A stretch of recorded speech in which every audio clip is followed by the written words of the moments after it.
Каспий МА жобасында асессор ретінде мен 2-ші жыл қатысып отырмын.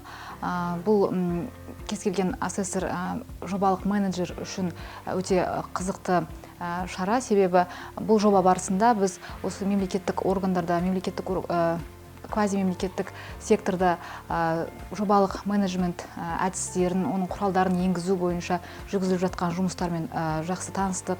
Оның ішінде көптеген қызықты жобалар болды. Сол жобалардың қарап, танысып шығып, өзімізге бір жақсы әсер алдық. Бұл өте асессорлар үшін өте қызықты жоба деп ойлаймын.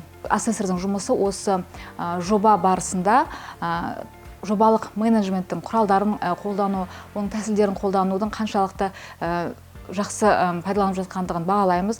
Осы тарапта биылғы жылғы жобаларды ерекше атап өтуге болады, себебі жобалық менеджменттің құралдарын жан-жақты пайдалана алған.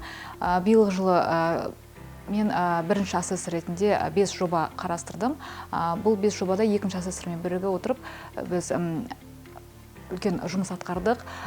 Басында асессордың жұмысы, яғни бірінші жеке өзіміз баға бердік, одан кейін барып бірге отырып виртуалды сұхбат алдық қатысушылармен. Өткен жылмен салыстырғанда биылғы жылдағы жобаларды дайындаушылар, қатысушылардың тарапынан қызығушылық өте белсенді. Сонымен қатар бұл жобаларды дайындау барысында, конкурсқа қатысу барысында әрбір қатысушы арнайы өзі есеп дайындайды. Сол есептің сапасы да биылғы жылы өткен жылмен салыстырғанда айтарлықтай артқан.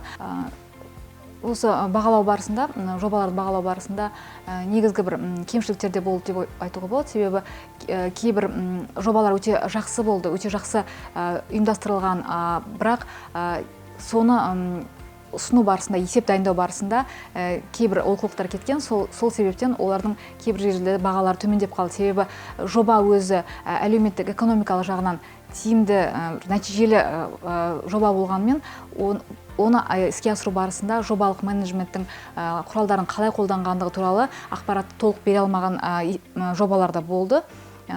Осы тарапта авторларға, қатысушыларға осы жобалардың алдын ала жобалық менеджмент бойынша өзінің білімін арттырып, біліктілігін арттырып, сол арқылы келесі жылға қатысатын болатын болса, жобаларын, есептерін дұрысырақ дайындау ұсынылады.